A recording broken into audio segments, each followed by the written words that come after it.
फाबे अलाए रब्बे को माँ तो कज़ेबान।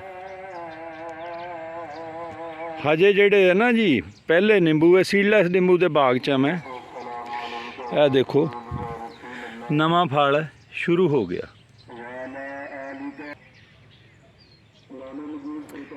आ नवा ही है जी सारा, यानी तसलसल दे नाल कोई छोटा आया कोई बड़ा आया ओ परे भी दिस रहा।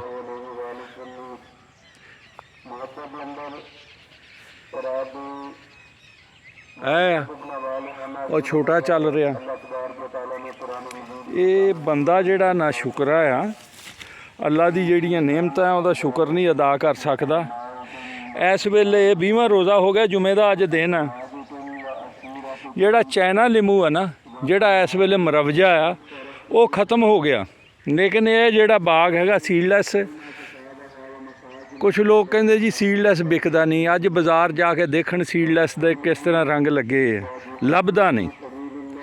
इस बाग दे विच सीडलैस हजे भी है बूटियां दे थल्ले, लेकिन मुक गया। और ये सीडलैस जेड़ा सारा साल ही चलिया रहिंदा। जिस तरह मैं दिखाया पिछला जेड़ा टुट गया, अगला तैयार हो रहा, उहदे तो बाद अगला तैयार हो रहा। ये जायका इहदा सुबहान अल्लाह बड़ा खुशबूदार, जिवें टैंग वालियां ने जायका बनाया। आ देखो, और भी इहदे च है नहीं, तो झलारां निकल जानियां चल जानियां जिस वेले इहनूं तुसीं ना निचोड़दे आ। नींबू निचोड़ दे नाल निचोड़ना पैंदा, हत्थ दे नाल तां निचोड़ना ही नहीं, निचोड़ ही नहीं हुंदा, इन्ना इहदे च रस हुंदा। ये सब मेरे रब दियां शानां है। लगदा गुच्छियां दे विच है। देखो वो परे हो जा भाई।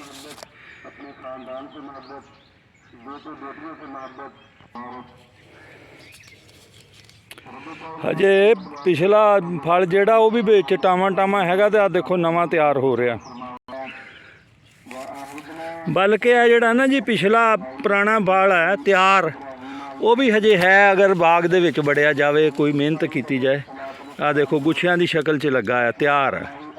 तो ये जेड़ा सीडलैस नींबू है, खुशबू इहदी वधिया, रस इहदा वधिया। और जनाब इस वेले जिसले रमज़ान शरीफ दे विच दूजे मुक गए, इहदी सरदारी है। सीडलैस जी फल भी बूटे भी, अगर किसी ने नवा फल लाना हो तो यदी नर्सरी भी अवेलेबल है। बहुत बहुत शुक्रिया। हसदे रहो तो वसदे रहो, शाद रहो तो आबाद रहो। अल्लाह ताला सब नूं आसानियां अता फरमाए और आसानियां वंडण दा शरफ अता फरमाए, आमीन। यह नर्सरी तैयार है जी सीडलैस नींबू दी वसी पैमाने ते।